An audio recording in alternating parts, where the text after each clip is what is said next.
Hello, and welcome to another episode of the Road Coach Podcast, the show where I share what I've learned from years of living on the road through research and experimentation, so that if you're like me and you live your life away from home a lot of the time, you can not only survive, but thrive, even when you are out of your element.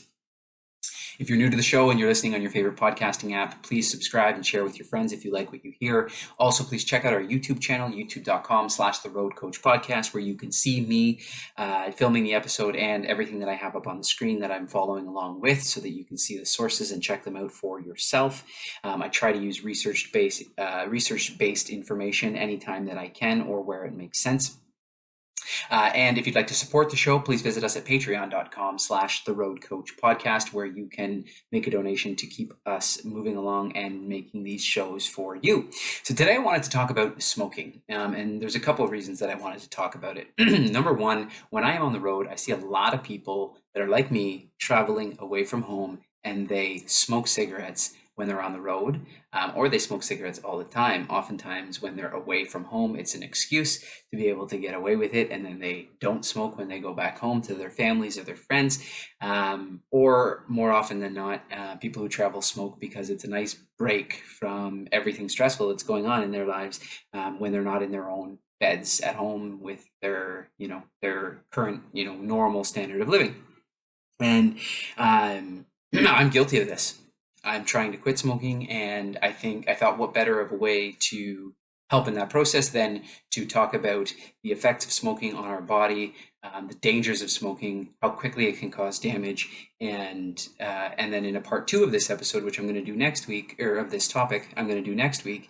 I'm going to talk about the benefits of quitting smoking and how quickly the health effects can be reversed, which ones can and which ones can't, and show you sort of a timeline of what happens when you quit smoking to help you in your journey if you are in the same boat as me. So, for those of you that listen to this podcast, if you've listened for a while, you know that I'm very adamant about improving your nutrition and your fitness level and focusing on what you need to do well on the road to keep you mentally and spiritually balanced and healthy to be able to do a good job and be there for your family. And this is one of those things, we're all human, where I'm guilty of, this is one of my vices. And so I'm hoping that these episodes help me on my journey, and hopefully they can help you too.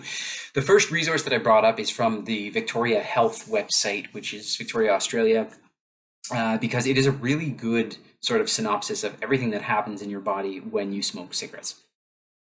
And I'm just going to fly through this, some of the things that you probably already know, but might be a good reminder for you if you are a smoker, or if you smoke just when you travel. We'll start with the dangerous chemicals in tobacco smoke. So the first one they list is tar, which is obviously sticky brown substance that has carcinogens in it. It stains your teeth, it stains your fingers, and it stains your lungs. Of course, if you have never done it before, we did an exercise in public school where I guarantee this is not allowed anymore. But in my class, I think it was in grade 5 or 6, they filled a pop bottle full of cotton balls, and they stuck a cigarette in the top, lit it, and virtually made the pop bottle smoke the cigarette.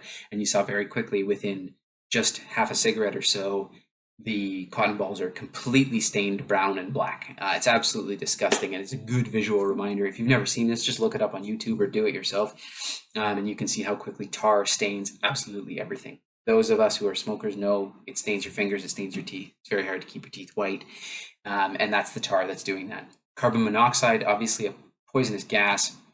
Most people have carbon monoxide detectors in their house, because if the carbon monoxide levels rise too high in your blood, you just simply will not wake up.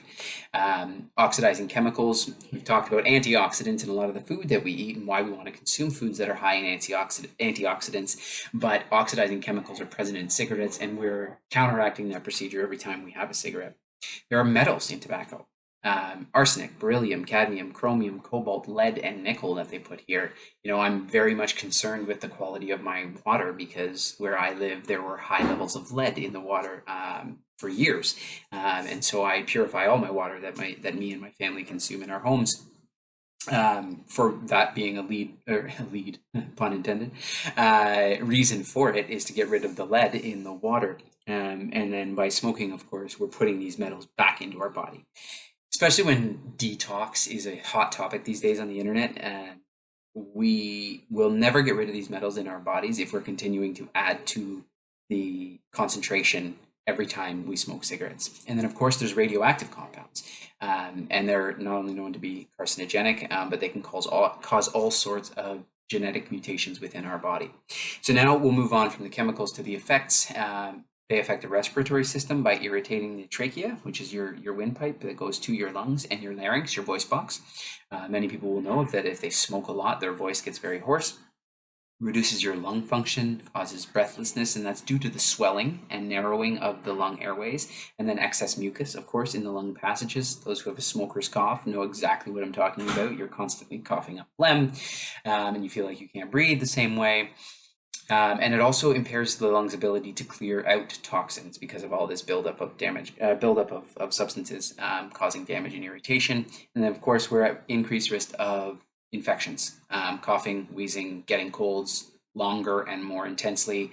And then, of course, we do permanent damage to the alveoli, or the air sacs in the lungs. Those cannot be reversed. So if you are thinking I can quit anytime at this point and I can reverse a lot of the damage that I've done, remember that the damage you've done to the actual alveoli that get the air at the last part of your breath, the damage is done permanently. So if you're thinking about it, the best time to quit is right now.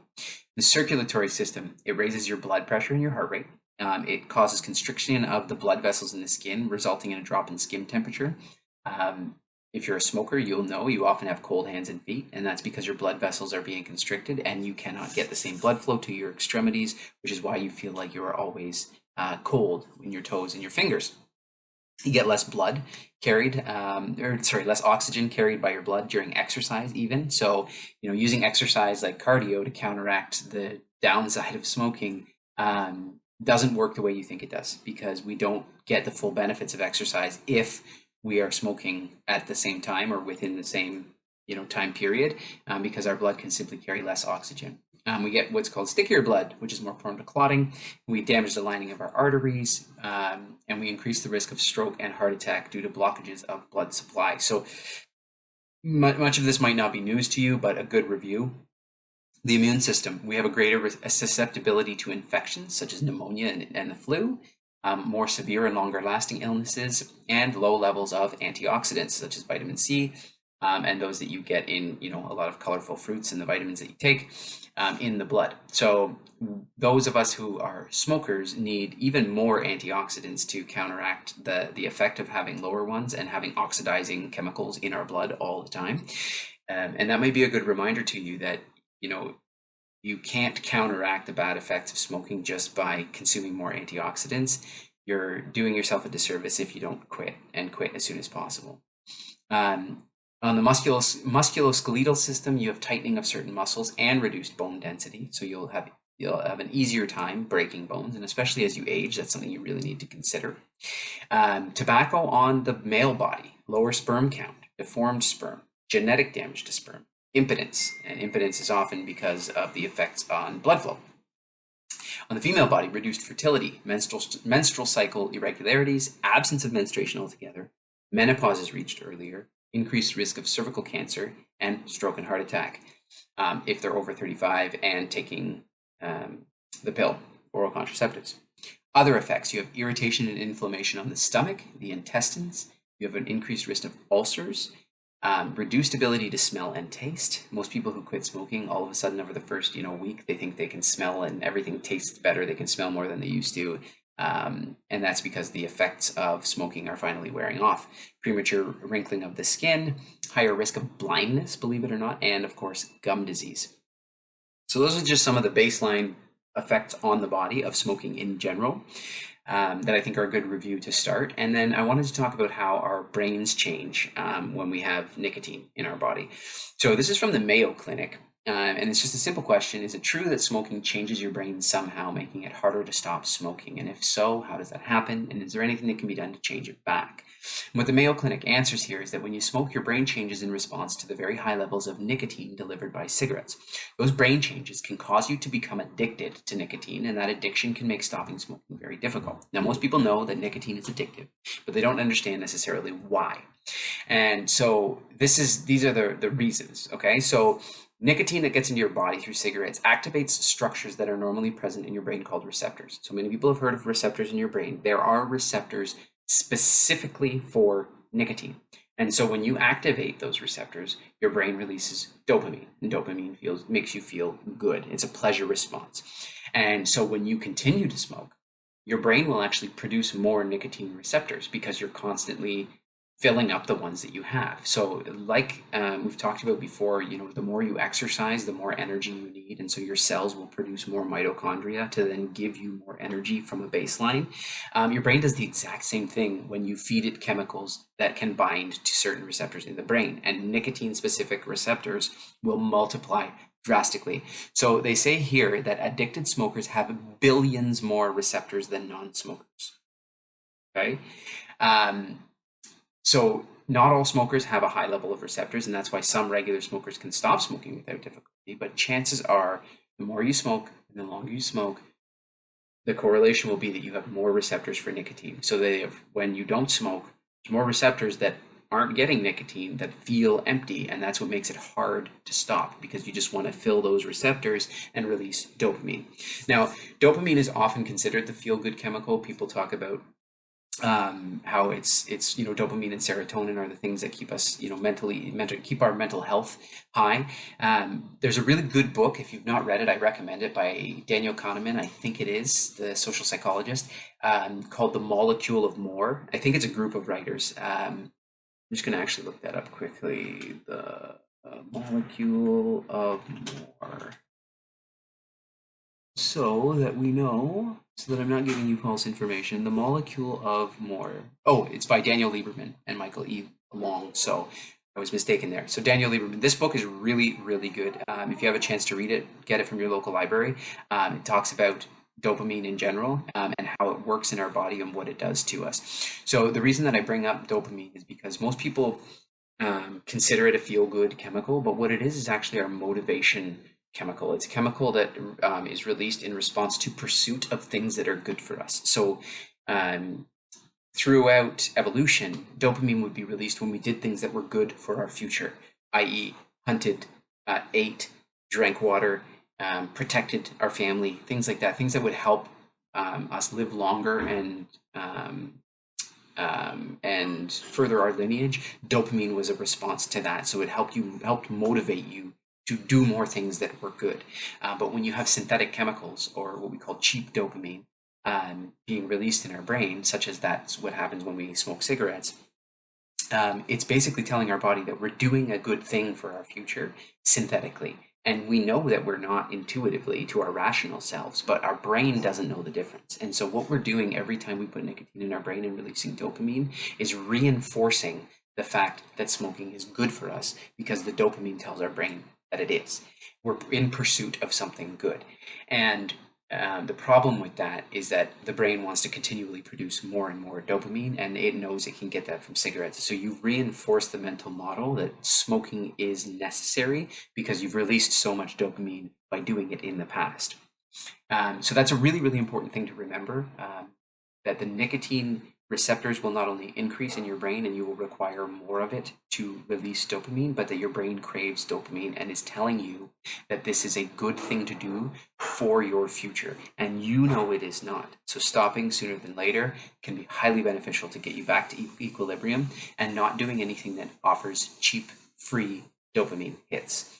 The idea of using dopamine effectively is to use it to further your goals and to do things that are good for your future. And so if you engage in activities that release dopamine that are not beneficial for your future, it is much easier to continue doing poor activities that get the same effect on your brain, rather than working towards goals that you know are important for your future.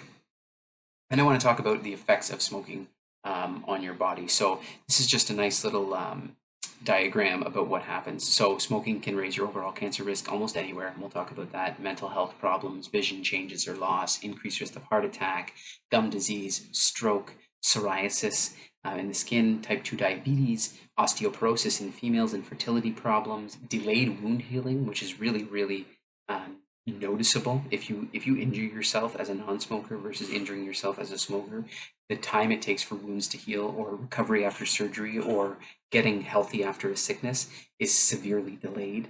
And then, of course, we talked about irreversible lung damage and chronic lung conditions as well. So this is just a good graphic from Healthline.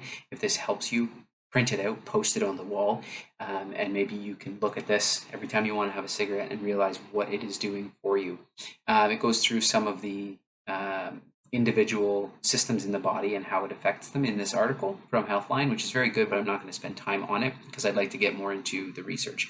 So now I'm getting into a meta-analysis, and if you're a fan of scientific studies and how they are performed, written, and then published, you'll know that on the hierarchy of quality of studies, meta-analyses are at the top. So what a meta-analysis is it takes a bunch of different studies that have already been done, it analyzes them for quality, it groups them together, and then it sees what trends can be gleaned from multiple studies over time. And so it gives you a more not only a more wholesome picture of the research that's available, but it reinforces studies that have gotten similar results to give you reproducibility to say this is definitely true. It wasn't just one study with a couple of patients that got this result, but it is generally accepted as the truth because it's been reproduced so many times. So this meta-analysis was from 2007, and they analyzed studies from 1961 to 2003, and it was to quantify the risk for 13 different cancer sites recognized to be related to tobacco smoking by the International Agency for Research on Cancer, IARC. They extracted data from 254 different reports published between 1961 and 2003, 177 case control studies, 75 cohorts, and 2 nested case control studies. And this was a monograph by the Society on Tobacco Smoke and Involuntary Smoking. The analyses were carried out on 216 studies with reported estimates for current and former smokers. Okay, so we're not talking about people who just smoke now, but people who have also quit. They defined former smokers as people who have quit at least a year prior to analyzing the results. In 1985, under the auspice of the International Agency for Research on Cancer, an international working group of experts recognized a causal relationship between tobacco smoking and cancer of the lung, the oral cavity, the pharynx, the larynx, the pancreas, the bladder, the renal pelvis, and the urethra. They added cancers of the nasal cavities, nasal sinuses, the esophagus, stomach, liver, kidney, uterine cervix, and bone marrow to the long list of smoking-related cancers. That was 17 years later. So that would have been 1997. They added those. Now, when they talk about the definitions and outcomes, only the cancer sites with sufficient evidence of carcinogenicity related to tobacco exposure in humans were considered in this meta-analysis. Okay, so they had to have proved that there was enough evidence to say that smoking was the problem and the cause of the cancer.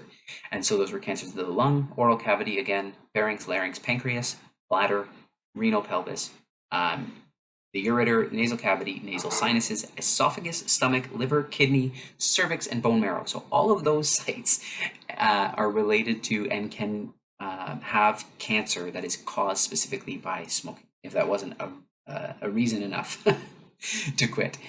Another part that I highlighted here, I'm not going to go through the whole thing, I never do, but many studies do not specify a minimum duration of abstinence. So like I said, the period of abstinence was at least 1 year since quitting.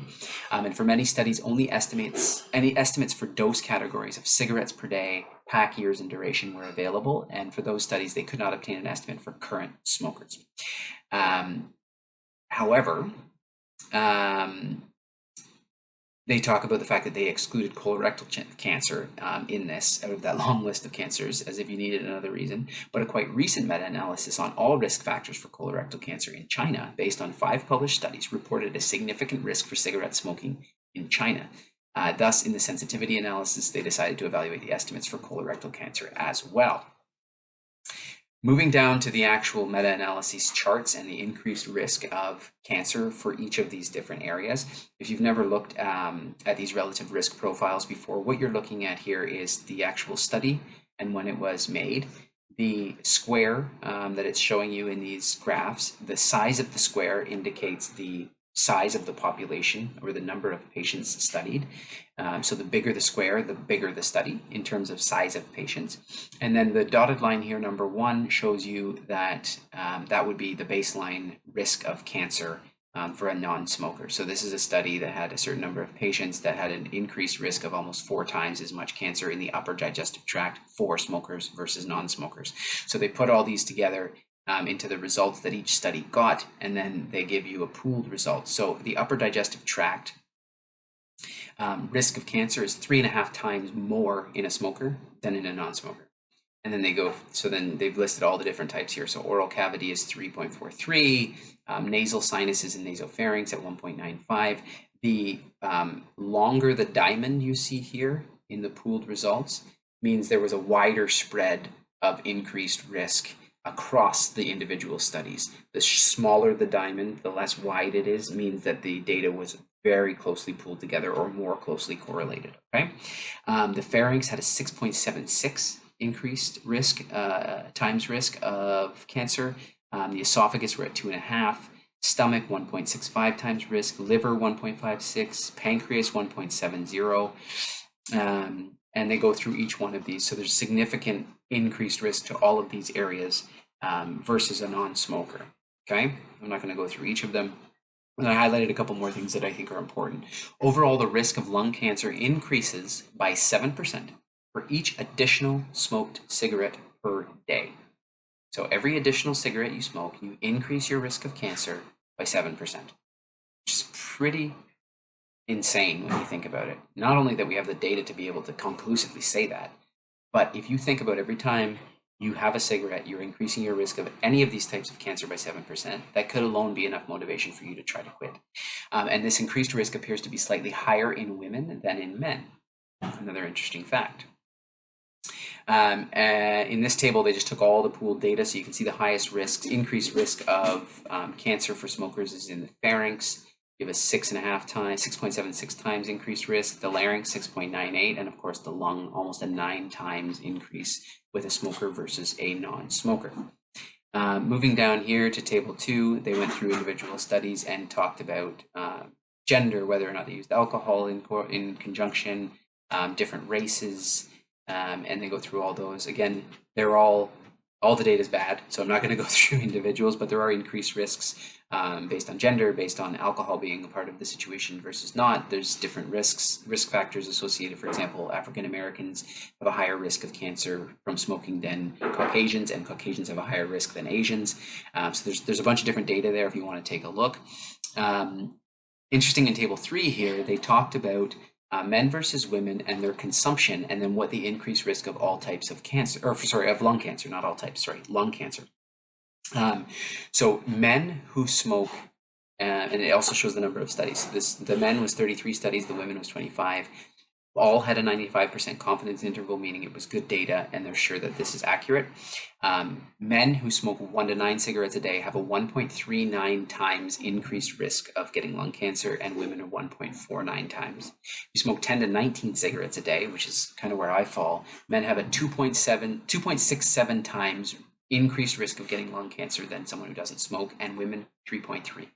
If you smoke more than 20 cigarettes a day, it's a 13.7 times increased risk of getting lung cancer for men, and a 24 times increase for women of getting lung cancer. So pretty impressive data there. So I think this is a really good meta-analysis to read. There are a lot of them out there, but again, this one was published in the International Journal of Cancer in 2007, and it's titled Tobacco Smoking and Cancer, a Meta-Analysis. And this is available online in full copy. It does not need to be purchased if you want to read more.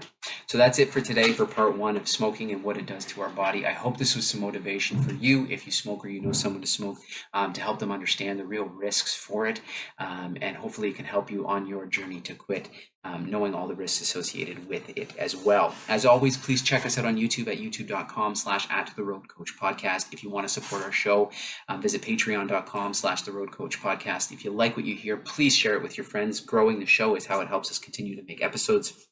And as always, if you're like me and you live on the road, I hope that you're not only surviving, but thriving, even when you are out of your element. Until next time.